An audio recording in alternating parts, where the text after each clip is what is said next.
วันที่ 14 มิถุนาของทุกๆปีเป็นวันแห่งการเฉลิมฉลองวันผู้บริจาคเลือดโลกในประเทศต่างๆเพื่อเป็นการแสดงความรู้บุญคุณขอบใจต่อผู้บริจาคเลือดโอกาสนี้ท่านดร.จันทราสุขสาครหัวหน้าสถาบันเลือดแห่งชาติองค์การกาแดงแห่งชาติลาวได้ให้สัมภาษณ์เนื่องในโอกาสวันสำคัญดังกล่าวนี้ว่าเมื่อเว้าถึงวันที่ 14 มิถุนาของแต่ละปีซึ่งองค์การอนามัยโลกและองค์การสหพันธ์กาแดงและวงเดือนแดงสากลพร้อมทางองค์การหน่วยงานสากลที่เกี่ยวข้องอื่นได้พากันตกลงกันในปี 2005 อยู่ในกองประชุมสมัชชาใหญ่ขององค์การอนามัยโลกซึ่งได้กำหนดเอาวันที่ 14 มิถุนาแต่ละปีเป็นวันผู้บริจาคเลือดโลกขึ้นซึ่งว่าวันที่ 14 มิถุนายนนี้แม่นวันคล้ายวันเกิดของท่านค้านแลนด์สแกนเนอร์ซึ่งเป็นนักวิทยาศาสตร์ชาวอังกฤษเพิ่นได้ค้นพบมวลเลือด RBO เป็นครั้งพิมิตซึ่งเป็นการไขศักราชใหม่แห่งการวิทยาศาสตร์การส่งเลือดที่ปลอดภัยดังนั้นเพื่อระลึกถึงคุณงามความดีของท่านนักปราชญ์ผู้นี้องค์การอนามัยโลกรวมด้วยองค์การสากลอื่นได้กำหนดเอาวันดังกล่าวนี้เป็นวันผู้บริจาคเลือดโลกนับแต่ปี 2005 เป็นต้นมาจนมาฮอดปีนี้ถึงว่าเป็นกำหนด20 ปีฉะนั้นในคำขวัญของวันที่ 14 มิถุนายน ปี 2024 นี้เพิ่นได้กำหนดไว้ว่าเป็นคำขวัญที่ออกมาเพื่อปลุกระดมบริจาคเลือดนี่แม่น20 ปีแห่งการเฉลิมฉลองการให้เลือดให้ชีวิตขอบใจผู้บริจาคเลือดทุกท่านซึ่งว่าเป็นคำขวัญนี้เป็นคำขวัญที่เป็นการเชิญชวนให้สังคมได้รู้ว่าการให้เลือดเป็นการให้ชีวิตการเฉลิมฉลองวันที่ 14 มิถุนายนนี้เป็นวันแสดงที่เป็นวันเฉลิมฉลองที่แสดงให้เห็นให้รู้ว่าสังคมแสดงความขอบอกขอบใจแก่ผู้บริจาคเลือดทุกท่านที่ได้บริจาคเลือดของตัวเองช่วยชีวิตของมนุษย์ด้วยกันเนื่องจากว่าเลือดของพวกเรานี้มันยังบ่ทันได้สามารถผลิตหรือว่า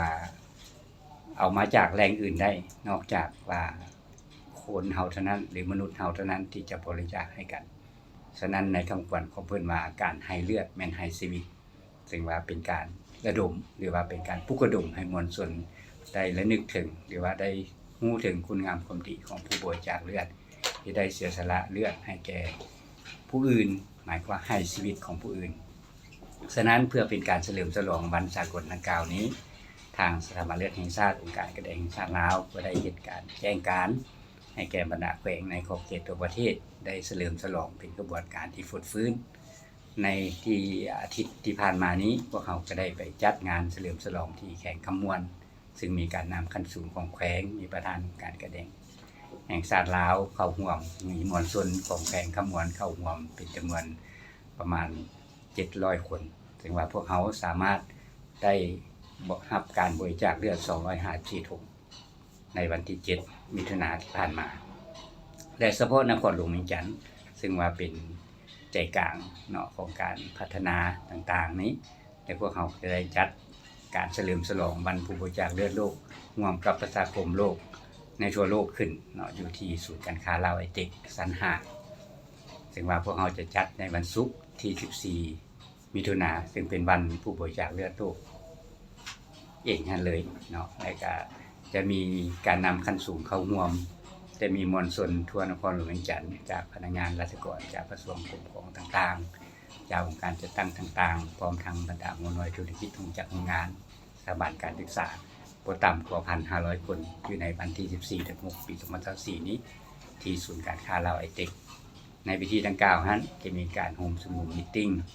มีการบทกล่าวปราศัยของการนำขั้นสูงและการมีการมอบใบย่อมๆให้แก่กลุ่มกองดีเด่นและก็ผู้บริจาคเลือดแต่พวกเราจะเปิดรับบริจาคเลือดนับแต่ 8:30 จนฮอด 16 โมงหรือว่า 4 โมงแลงซึ่งคาดคะเนการรับบริจาคเลือดนั้นพวกเราจะตั้งเป้าให้ได้หลายกว่า 500 ถุงขึ้นไปหรือหลายกว่านั้นเนื่องจากว่าการตอบสนองเลือดนี้ถ้าเทียบใส่กับความต้องการนั้นพวกเรายังบ่ทันได้ตอบสนองกับความต้องการของคนเจ็บในแต่ละวันเทื่อเว้ารวมแล้วก็แม่นยังขาดเขินอยู่เนาะฉะนั้นการให้เลือดนี้แม่นการให้ชีวิต จึงขอเชิญชวนบรรดาทาน